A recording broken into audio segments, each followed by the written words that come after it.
The sun cast its dying rays over the horizon as Katherine Burke stepped off the dusty train in Sacramento, California. Her trembling fingers searched frantically through her leather satchel for what felt like the 100th time. The letter that promised her future, her salvation, was gone. Exhaustion clouded her vision as panic clawed at her throat. 3,000 miles from Boston with nothing but a name and a town to show for her journey. The year was 1875, and Katherine had gambled everything on the promise of a new life in the West. At 22, she was considered nearly a spinster back east, but here, she was meant to be a bride, if only she could prove it.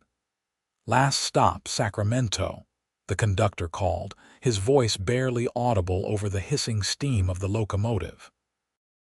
Katherine clutched her satchel tighter as passengers disembarked around her.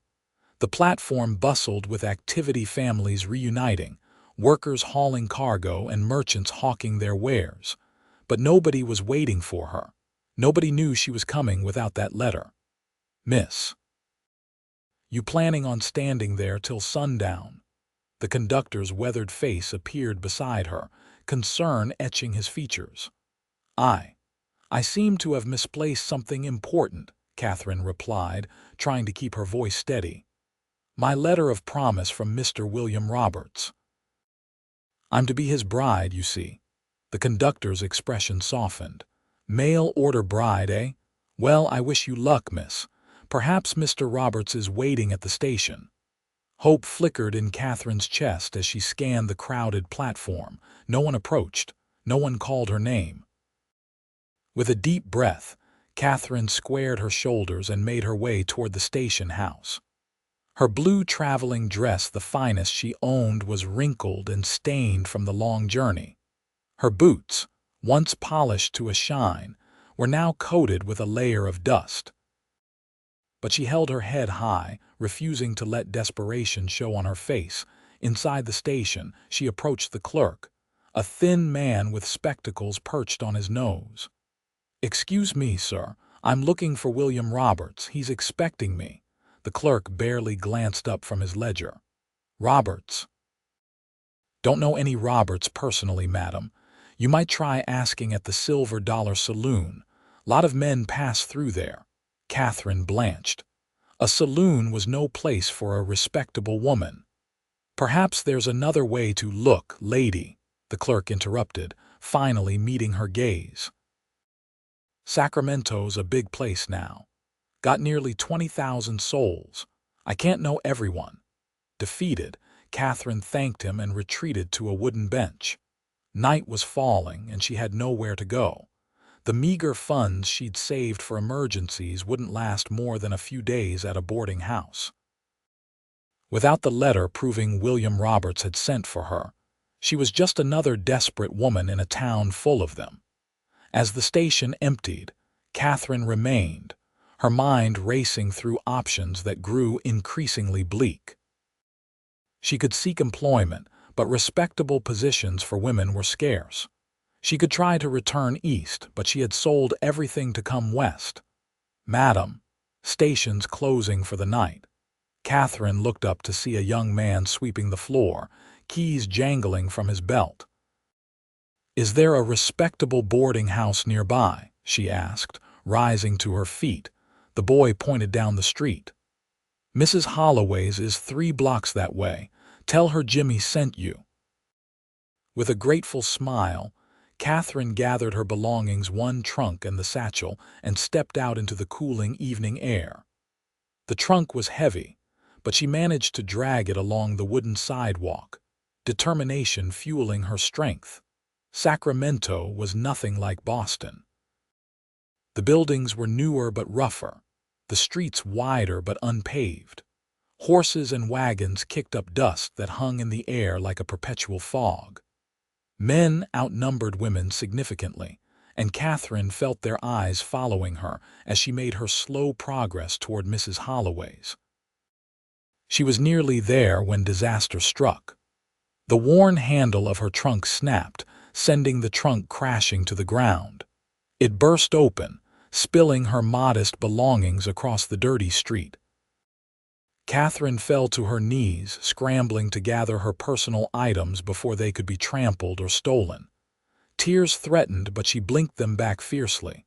She would not cry. Not here. Not now. Need some help, miss. The deep voice startled her, and Katherine looked up to see a tall figure standing over her. The setting sun was behind him, casting his face in shadow, but she could make out broad shoulders and a cowboy hat. "I'm quite all right, thank you," she replied automatically, years of proper Boston upbringing making her reluctant to accept help from a stranger. The man crouched down beside her, gathering her scattered belongings with careful hands. "Doesn't look all right to me," he said, his voice tinged with amusement. "Name's Benjamin Blackburn. Most folks call me Ben." As he moved out of the direct sunlight, Katherine could finally see his face. He was younger than she'd first thought, perhaps 26 or 27, with sun-bronzed skin and eyes the color of a summer sky. A scar ran along his jawline, but rather than marring his appearance, it somehow enhanced the strength evident in his features. "Katherine Burke," she replied, accepting the handful of stockings he'd retrieved. "Thank you for your assistance, Mr. Blackburn." "Ben," he corrected, closing her trunk and examining the broken handle. "This won't hold. Where you headed?" "Mrs. Holloway's boarding house." Ben nodded, lifting the trunk easily. "I know the place. Good woman, Mrs. Holloway, strict as they come but fair."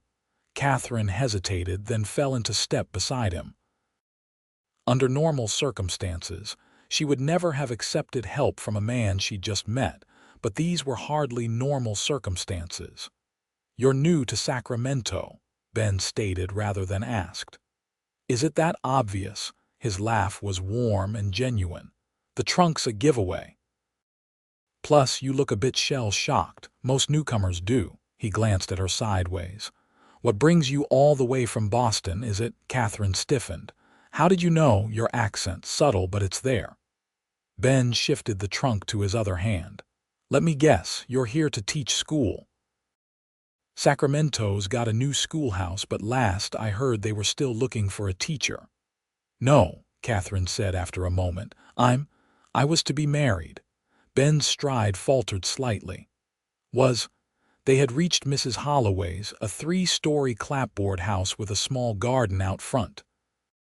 Katherine paused at the gate, studying the man who had helped her. Something in his direct gaze made her inclined to trust him. "I arranged to marry a man named William Roberts. We corresponded for 6 months, and he sent for me. But I've lost the letter promising marriage, and now I have no way to find him or prove my claim." The words tumbled out in a rush, and Katherine felt her cheeks flush with embarrassment. Ben set the trunk down, his expression thoughtful. "William Roberts. Doesn't ring a bell, and I know most folks around these parts." He rubbed his jaw. "Tell you what, I'll ask around tomorrow. Sacramento's big, but news travels fast." Relief flooded Katherine's chest. "You would do that for me, course. Can't have you stranded." He tipped his hat. "For now, get some rest. Mrs. Holloway serves breakfast at 6 sharp. Don't be late, or you'll go hungry till noon." Before Katherine could thank him properly, the front door opened to reveal a stout woman with silver-streaked hair pulled into a severe bun. "It's nearly dark, Benjamin Blackburn. What business do you have bringing young women to my door at this hour?" Her voice was stern, but there was a fondness in her eyes that belied her harsh words. "Evening, Mrs. Holloway. This here's Miss Katherine Burke. She needs a room." Ben gestured to the trunk. "Handle broke." "I was just being neighborly." Mrs. Holloway looked Katherine up and down with an appraising eye. "Boston, by the looks of you, and traveling alone." "Yes, madam." Katherine straightened her spine. "I can pay for a week in advance." The older woman nodded once sharply. "Very well. Benjamin, bring that trunk to the blue room. 2nd floor, end of the hall." She turned her attention back to Katherine. "I run a respectable establishment, Miss Burke. No male visitors in rooms, no coming in after dark, and no spirits of any kind. Understood?" "Perfectly, Mrs. Holloway." Ben followed them inside, carrying the trunk up the narrow staircase with ease. The blue room was small but clean, with a narrow bed, a washstand, and a small writing desk by the window that overlooked the street. "Thank you again, Mr. Blackburn," Katherine said as he set the trunk down. "Ben," he reminded her with a smile, "and you're welcome. I'll be back tomorrow with news of your Mr. Roberts." After he left, Mrs. Holloway showed Katherine to the bathing room at the end of the hall. "Hot water's a luxury, but I had the girl heat some, seeing as you've had a long journey. Supper's long past, but there's bread and cheese in the kitchen if you're hungry." Alone at last, Katherine sank onto the edge of the bed, the events of the day crashing down upon her.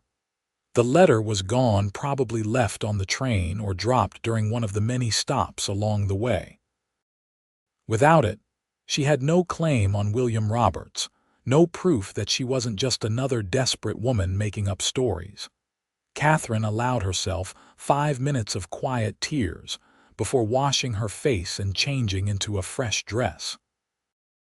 Then, with renewed determination, she made her way downstairs to find something to eat before retiring for the night.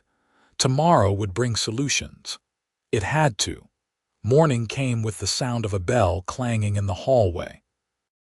Katherine dressed quickly in her second-best dress, a practical gray wool with white collar and cuffs, and hurried downstairs to find several other boarders already seated around a long oak table. Mrs. Holloway presided at the head, efficiently serving eggs, bacon, and biscuits. "Take a seat next to Miss Cooper," she instructed, nodding toward a young woman about Katherine's age. Eliza Cooper proved to be a talkative companion, filling Katherine in on Sacramento society between bites of breakfast.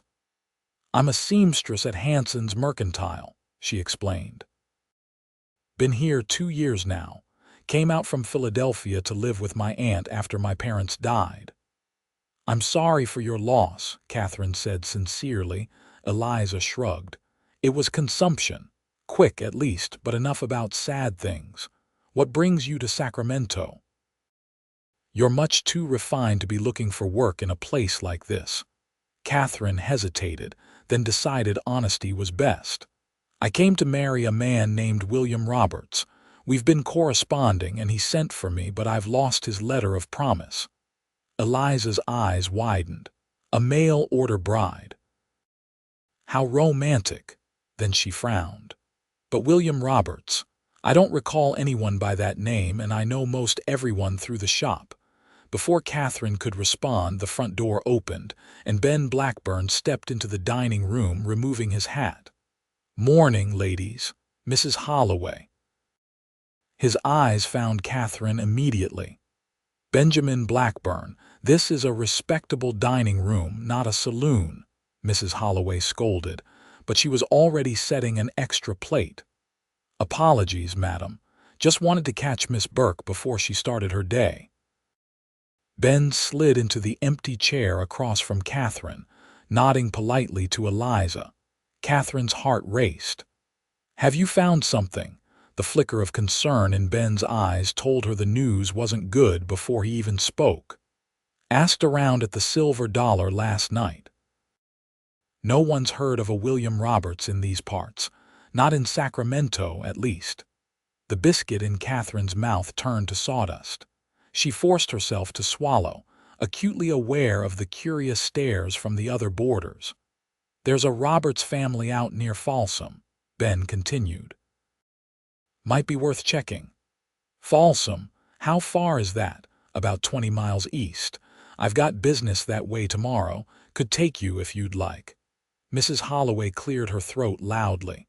"Miss Burke is not going anywhere alone with you, Benjamin Blackburn." "Not if she wants to maintain her reputation." "Course not," Ben agreed easily. "Thought maybe Miss Cooper might want to come along too, make it proper." Eliza nearly bounced in her seat with excitement. "Oh, could I? Mr. Hanson gives me Saturdays off, and I've been dying to see more of the countryside." Mrs. Holloway frowned, but after a moment's consideration she nodded. "Very well, but you'll be back before dark, mind you." With plans made for Saturday, Ben took his leave, promising to return with a proper wagon. As he stepped out the door, Katherine caught him glancing back at her, a strange expression on his face that she couldn't quite interpret. Eliza leaned closer, whispering, "Ben Blackburn's the most eligible bachelor in Sacramento, you know. Owns the Double B Ranch just outside town. Not the biggest spread, but it's growing. Half the girls in town have set their caps for him." Katherine felt a strange flutter in her stomach but pushed it aside. "He's just being kind. Besides, I'm here to find Mr. Roberts." Eliza's expression turned sympathetic. "And if you don't?" It was the question Katherine had been avoiding since discovering the letter missing. "Then I suppose I'll need to find employment." "Well, you could do worse than catching Ben Blackburn's eye," Eliza said with a knowing smile. "Much worse." The next day, Katherine ventured into town with Eliza as her guide. Sacramento was bustling with activity, miners heading to the hills, merchants hawking their wares, and cowboys bringing cattle to market. The gold rush days were over, but the city had established itself as an important hub for commerce and transportation. At Eliza's suggestion, they visited the post office to inquire about William Roberts. "Roberts?" The postmaster scratched his balding head. "Can't say as I recall any letters for a William Roberts recently. Where's he supposed to live?" "That's what I'm trying to determine," Katherine admitted. "He wrote to me in Boston, but the return address was simply Sacramento, California." The postmaster's bushy eyebrows rose. "Mail-order bride, are you? Well, I'd remember if anyone by that name had been collecting letters from Boston." He looked genuinely apologetic. "I'm sorry, miss." Their next stop was Hanson's Mercantile, a large store that seemed to sell everything from fabric to farming equipment. Mr. Hanson, a portly man with mutton chop whiskers, greeted Eliza warmly before turning his attention to Katherine. "Roberts, hum." He stroked his whiskers thoughtfully. "There's old Tom Roberts who runs the livery, but he's been married 40 years. No William that I know of." By late afternoon, Katherine's spirits had sunk lower than she thought possible. No one in Sacramento seemed to know William Roberts. A terrible thought began to form in her mind. What if he didn't exist? What if the kind, thoughtful man who had written such beautiful letters was a fraud? "Don't lose hope," Eliza said as they walked back to the boarding house.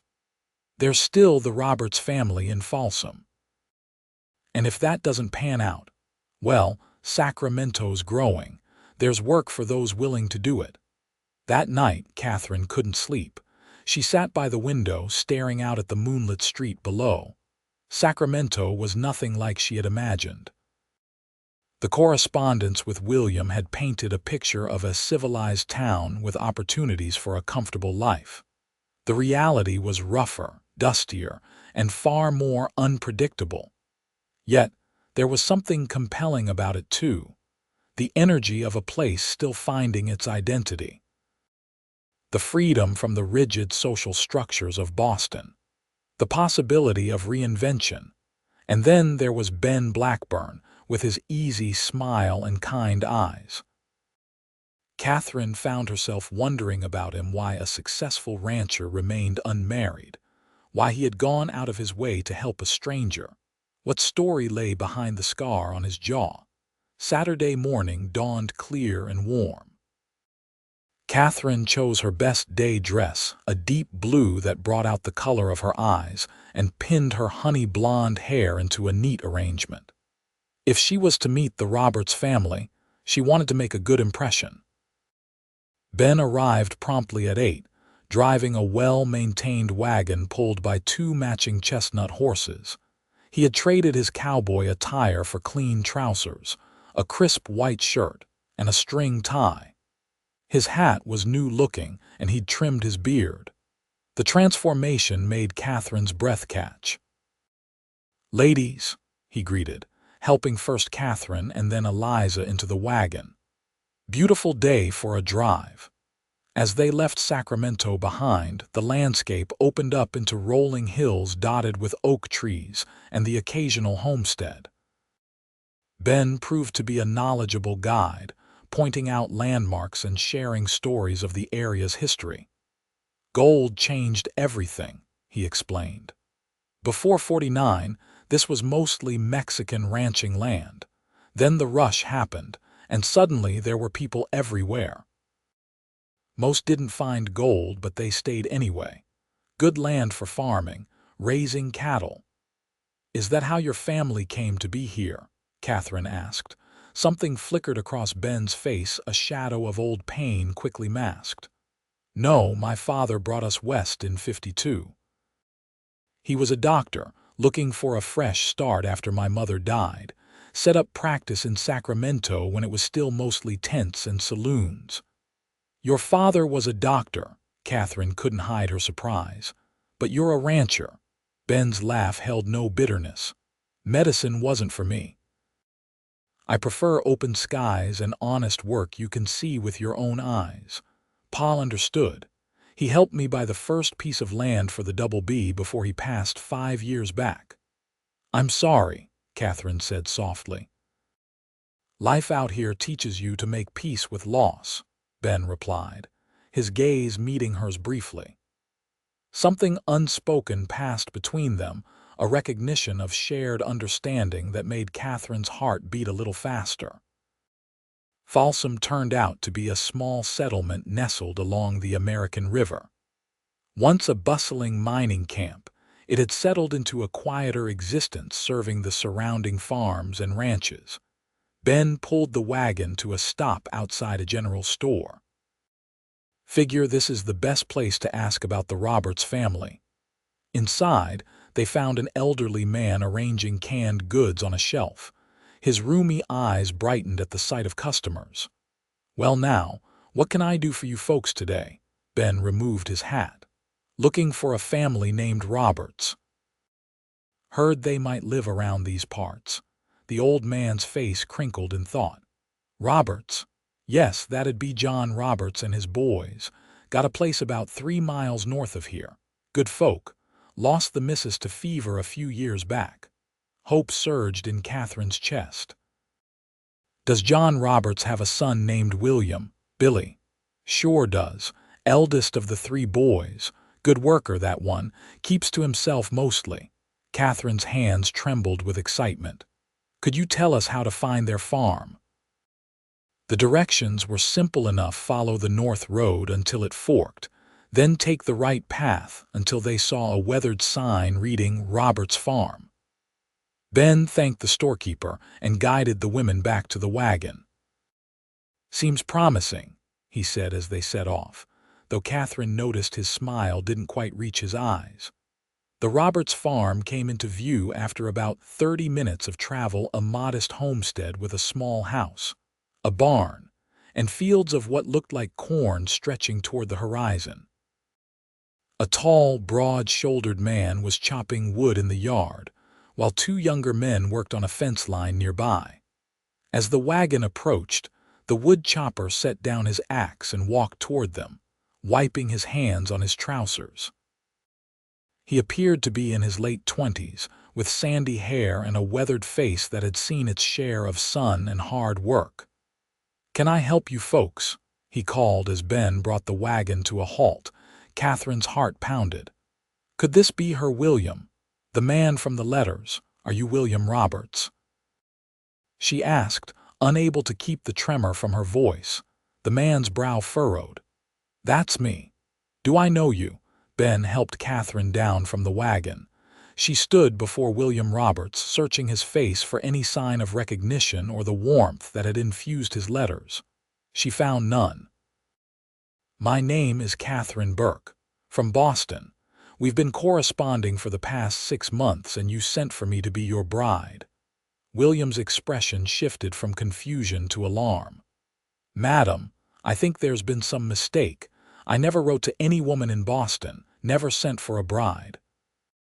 The world seemed to tilt beneath Catherine's feet. She fumbled in her satchel, producing one of William's letters.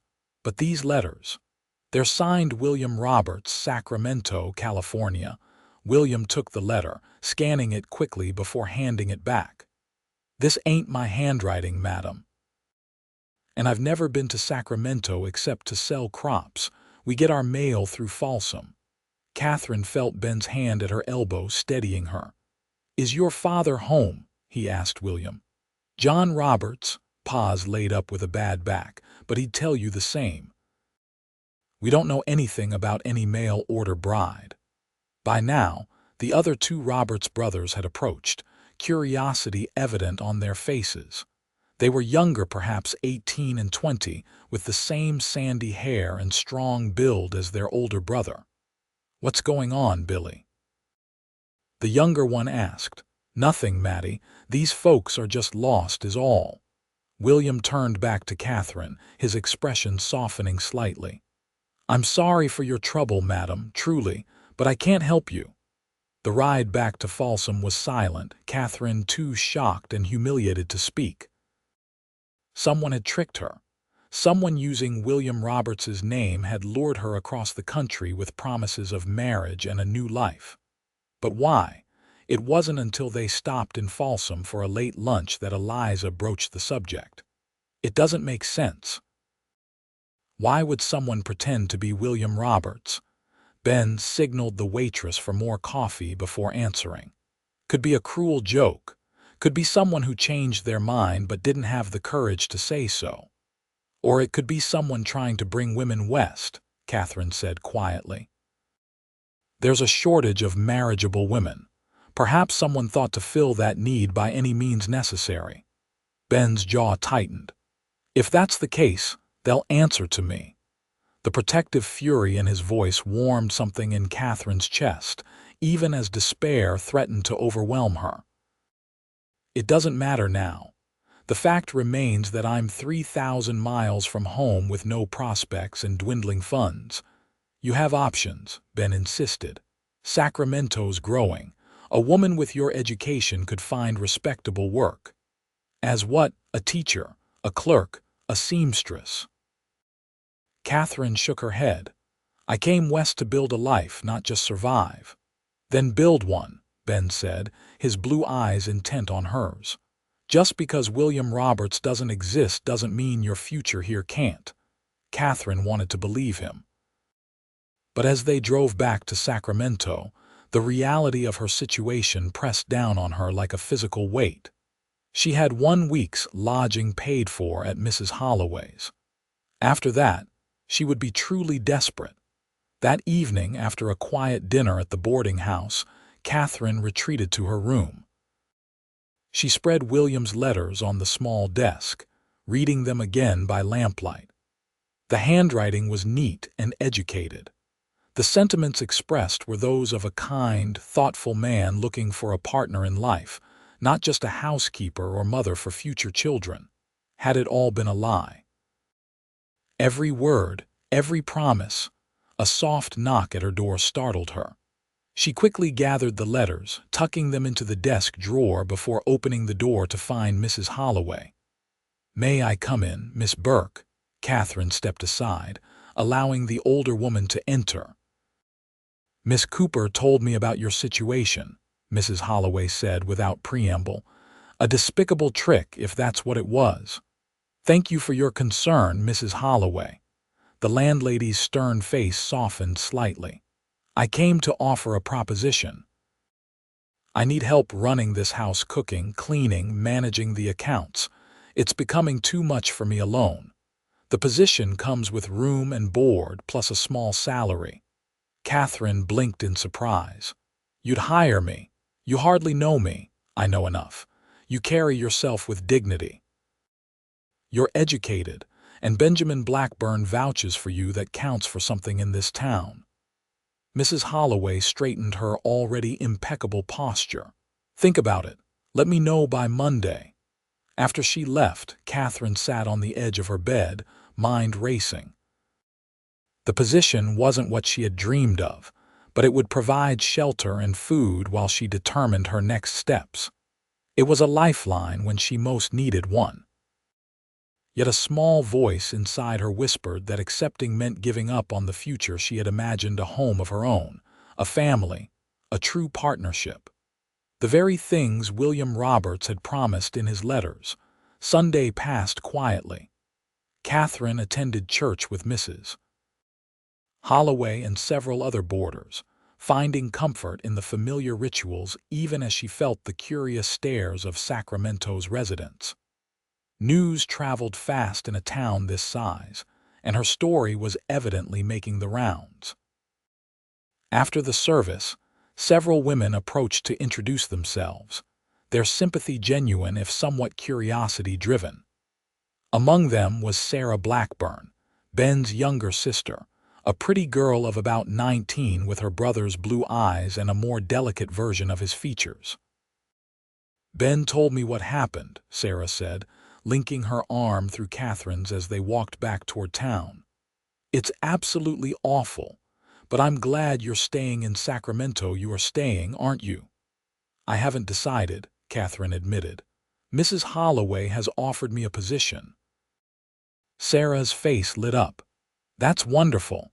Mrs. Holloway is very particular about who she associates with. For her to offer you employment means she thinks highly of you." She lowered her voice to a conspiratorial whisper. "Ben thinks highly of you too."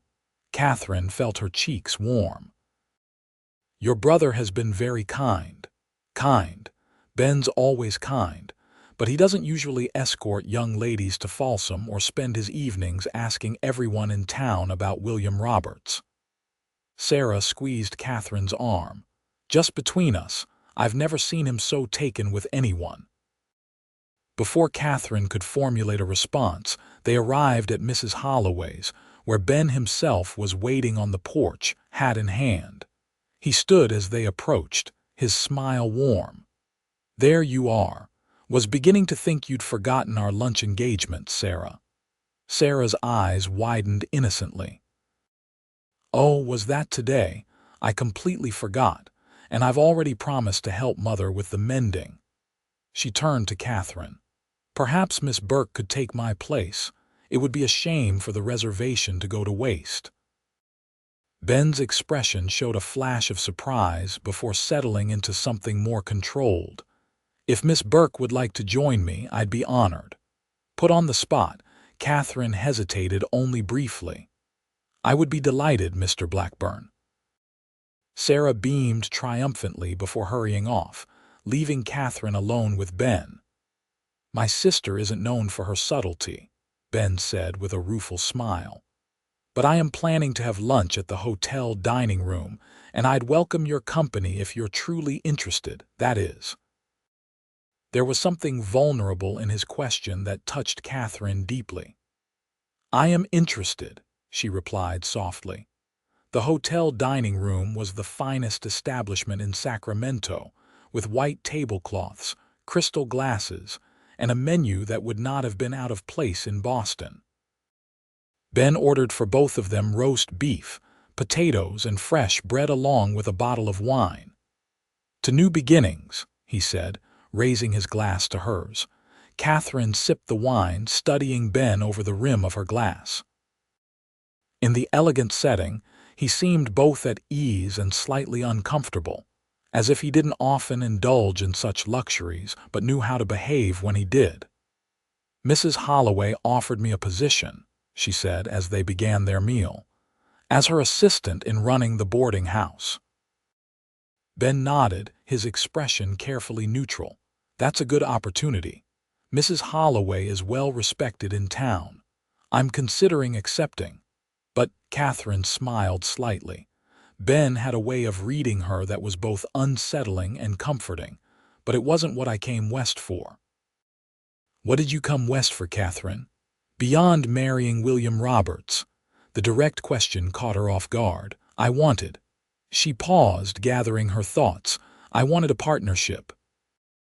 A chance to build something meaningful alongside someone who valued me for more than my ability to run a household or bear children. The William in those letters seemed to want the same thing. Ben's gaze was intent. Those things still exist out here.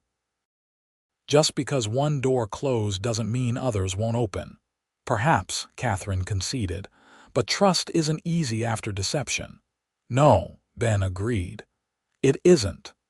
He hesitated, then reached into his jacket pocket, producing a folded piece of paper.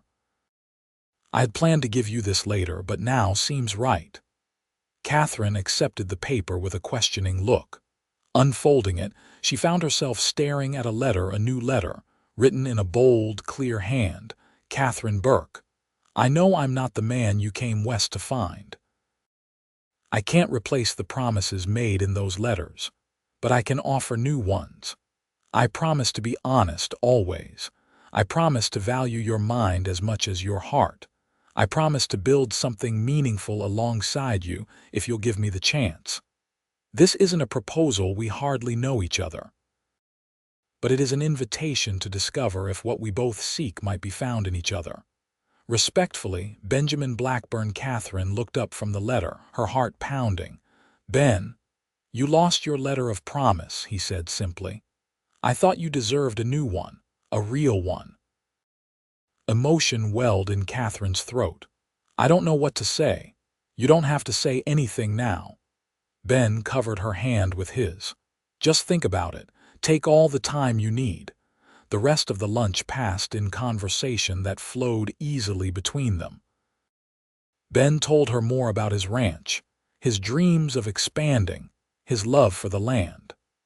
Katherine shared stories of Boston, her family now gone, her desire to be more than society dictated she should be by the time they walked back to Mrs. Holloway's. Something had shifted between them, a foundation laid for whatever might come next. I'd like to call on you properly, Ben said as they reached the gate. If that would be acceptable. Katherine smiled, feeling truly hopeful for the first time since discovering the missing letter. It would be more than acceptable, Mr. Blackburn. Ben, he reminded her with an answering smile. Always Ben to you. Monday morning, Katherine informed Mrs. Holloway that she would accept the position at least temporarily. The older woman seemed pleased, immediately setting Katherine to work reviewing the accounts and planning menus for the week. The work was demanding but satisfying in its way.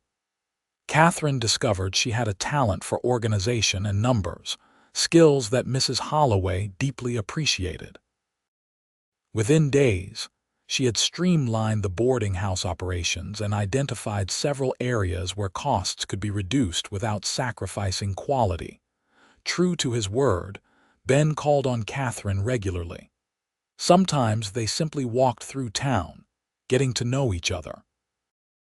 Other times, he took her driving in his wagon, showing her the countryside around Sacramento.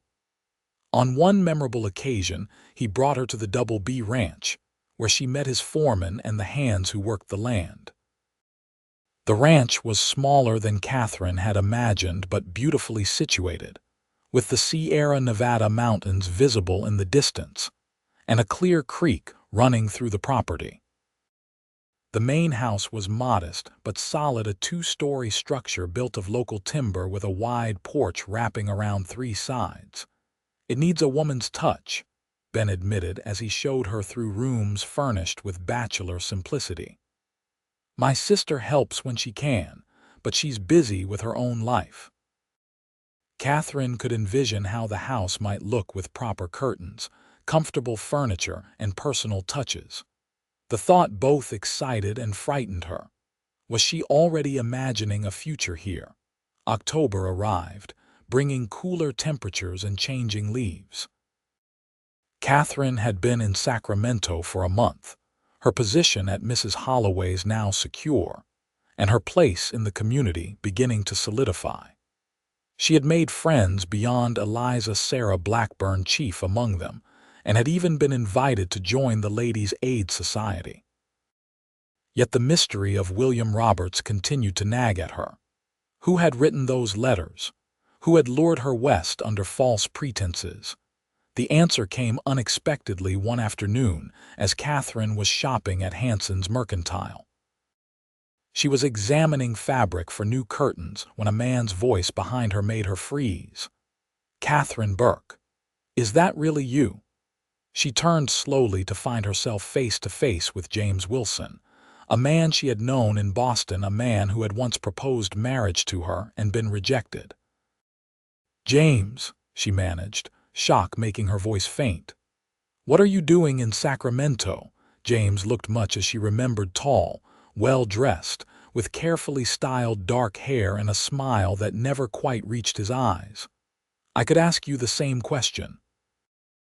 Last I heard, you were engaged to be married to a rancher named William Roberts." The way he said the name with a slight emphasis that carried hidden meaning sent a chill down Katherine's spine. "It was you," she whispered, the pieces suddenly falling into place. "You wrote those letters."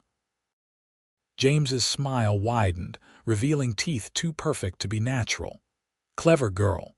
Always were too smart for your own good." Katherine glanced around the store, relieved to see other customers nearby. "Why? Why go to such elaborate lengths?" "You humiliated me in Boston," James replied, his voice low but intense. "Refused my proposal in front of half the town. Said you wanted a man who valued your mind." His laugh held no humor. "I thought it fitting that your precious mind would lead you on a wild goose chase across the country. How does it feel to discover there's no William Roberts waiting to make you his bride?" Anger replaced fear in Katherine's chest. "You're pathetic, James.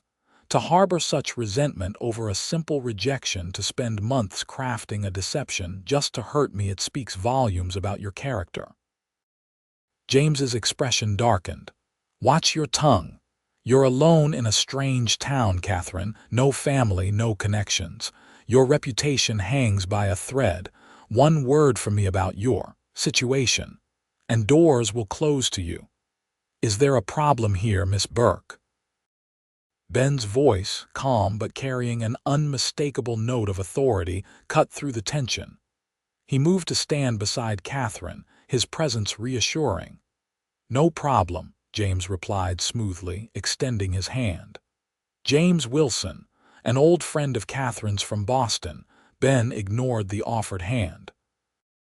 "Any friend of Miss Burke's would know better than to upset her in public." James's facade slipped, revealing a flash of the anger beneath. "This doesn't concern you, Cowboy." "Actually, it does." Ben's stance widened slightly, a subtle shift that nonetheless communicated his readiness to defend Katherine if necessary. "Miss Burke is under my protection. Any insult to her is an insult to me." The implications weren't lost on James, whose gaze darted between them. "I see how it is." "Found yourself a replacement already, Katherine? How very convenient." Katherine lifted her chin. "Mr. Wilson was just leaving, weren't you, James?" After a tense moment, James stepped back. "This isn't over, Katherine." "Yes," Ben said quietly, "it is." Once James had stalked out of the store, Katherine sagged against the counter, trembling with reaction. "That was him, wasn't it?" Ben asked, his voice gentle. "The one who wrote the letters," Katherine nodded, too overwhelmed to speak. "Come on, let's get you home." As they walked back to Mrs. Holloway's, Katherine explained everything: how James had proposed 3 years earlier, how she had rejected him because of his controlling nature, how he had spread rumors about her afterward that had made her position in Boston society untenable. "The letters from William Roberts started arriving 6 months ago," she concluded. "They were everything. James wasn't kind, respectful, interested in my thoughts and opinions. I should have been suspicious. No one is that perfect." Ben guided her to a bench in the small park near the boarding house. "What will you do now that you know?"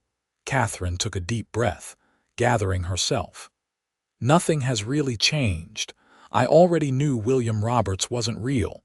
Knowing it was James behind the deception just explains the why. She met Ben's gaze. "I'm not going back to Boston if that's what you're asking." The relief on Ben's face was impossible to miss. "I'm glad," he hesitated. "Katherine, there's something I need to tell you, something I should have told you sooner." Concern flickered through her. "What is it?" Ben ran a hand through his hair, a gesture she had come to recognize as a sign of nervousness. "The first day you arrived, when you told me about William Roberts, I knew right away there was something wrong. There's never been a William Roberts in Sacramento, at least not one who would have been writing to Boston for a bride." "You knew," Katherine pulled back slightly. "Why didn't you tell me?" "I was going to. But then I saw how hopeful you were, how determined to find him. I thought maybe there was a chance. Maybe he was real, just not in Sacramento proper."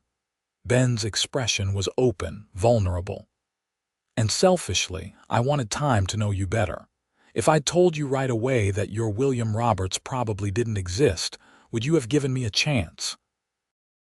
Katherine considered the question honestly. "Probably not. I would have been too devastated, too focused on survival." "That's what I thought." Ben took her hands in his. "I'm sorry for not being completely forthright. It won't happen again." The sincerity in his voice made it impossible to maintain any anger. "I believe you," Katherine said softly. That evening, Katherine sat at the small desk in her room, Ben's letter spread before her. He had offered honesty, respect, and the chance to build something meaningful together. In the month since, he had demonstrated those qualities consistently. James's deception had brought her west, but it was Ben's truth that made her want to stay. The next morning, Katherine rose early and wrote 2 letters. The first was to her old friend in Boston, explaining her situation and asking for the remainder of her belongings to be sent to Sacramento. The second was to James Wilson, brief and to the point. "James, your deception brought me 3,000 miles from home, but it did not break me. In fact, I find myself grateful. Sacramento offers opportunities I never would have found in Boston, and people of genuine character I never would have met. I bear you no ill will. Your revenge has given me a new life, one I intend to embrace fully. Do not contact me again." Katherine Burke with the letters posted. Katherine felt a weight lift from her shoulders. The past was settled. Now she could look to the future. That future took an unexpected turn the following Sunday when Ben invited her to dinner at his ranch. It was the first time they would be alone there, though his foreman's wife had been engaged to prepare the meal and serve as chaperone to preserve propriety. The autumn evening was crisp, the sky a canvas of stars as Ben helped Katherine down from his wagon.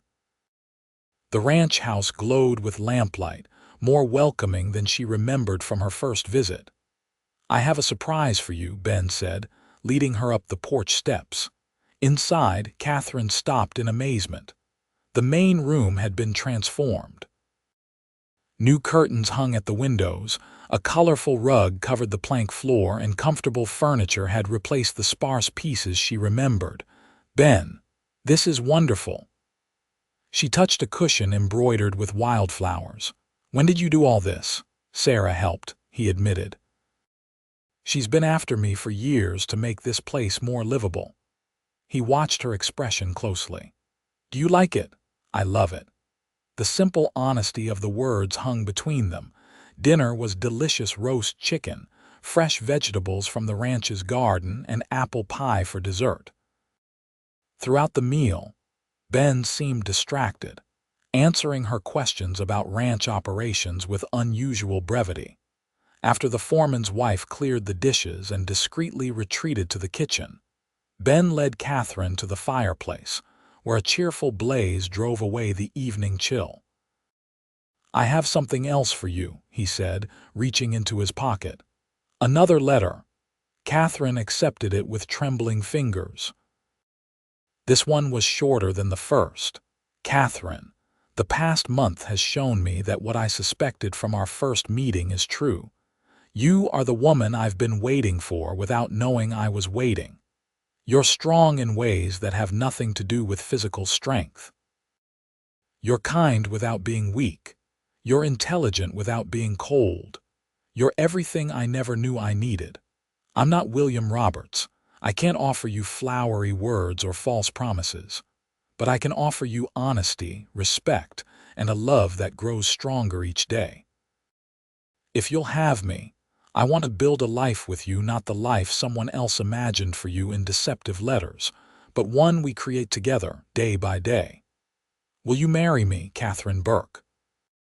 Yours always, Benjamin Blackburn. Katherine looked up from the letter to find Ben on one knee before her, a simple gold ring held between his fingers.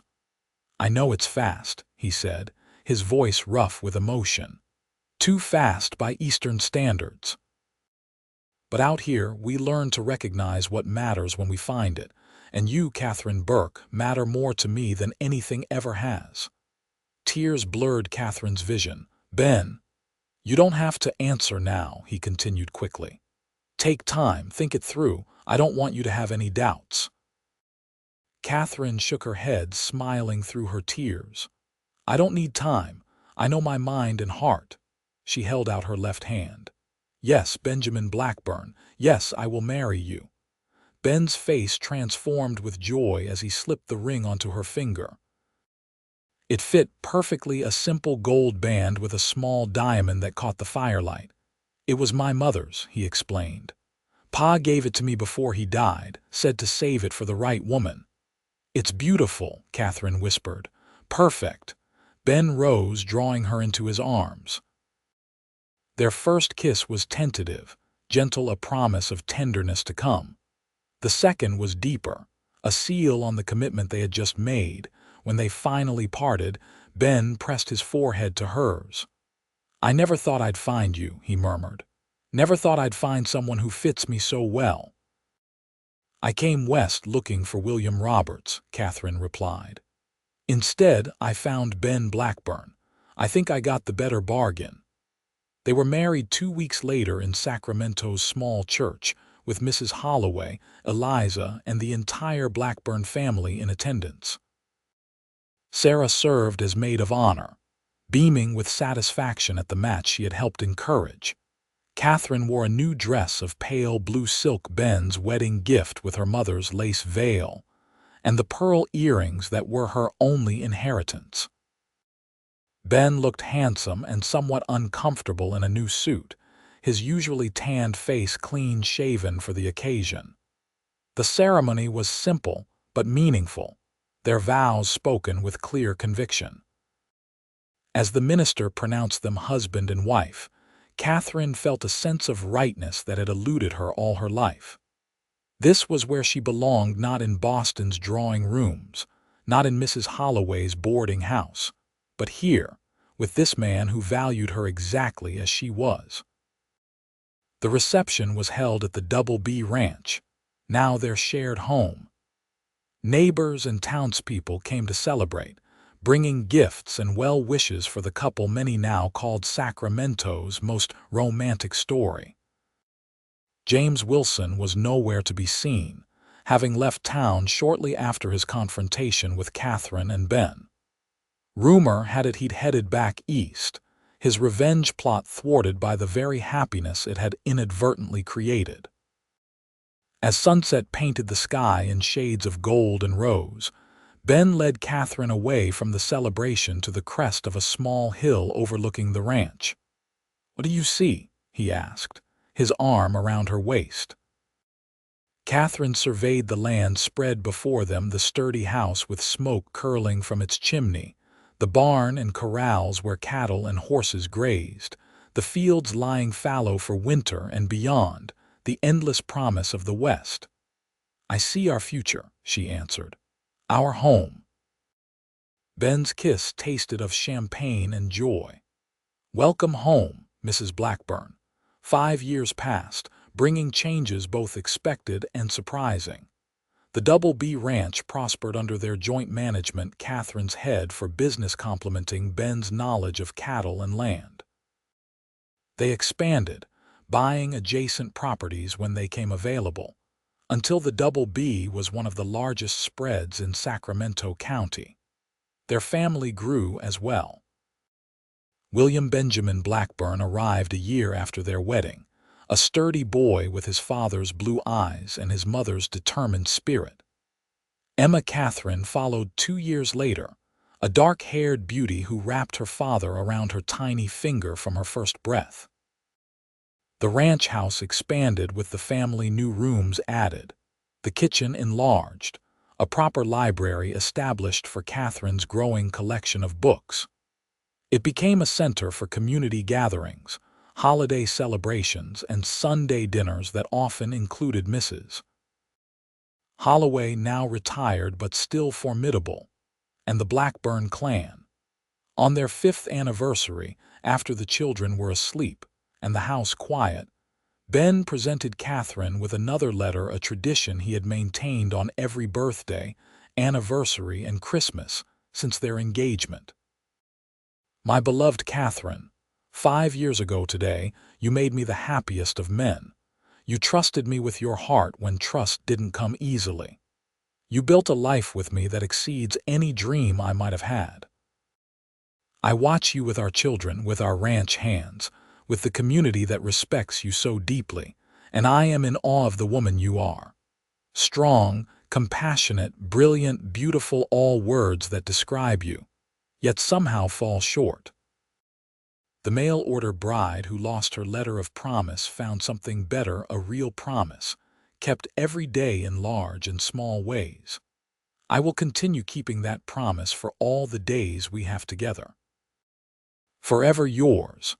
Ben. Katherine folded the letter carefully, adding it to the collection she kept in a special box, tangible reminders of the love that had grown between them. Did I ever tell you, she said, settling into Ben's embrace on the porch swing, that the day I realized my letter of promise was missing, I thought my life was over, that everything I had hoped for was lost? Ben's arms tightened around her. You might have mentioned it once or twice. Katherine smiled, resting her head against his shoulder. I couldn't have been more wrong. Losing that letter was the beginning, not the end. Above them, stars scattered across the vast California sky, countless points of light illuminating the darkness. Below, the ranch sprawled peaceful and prosperous, the tangible result of their partnership. And within the circle of Ben's arms, Katherine Blackburn found the answer to a question she hadn't known she was asking when she first stepped off that train in Sacramento. This was home. This was love. This was the promise fulfilled.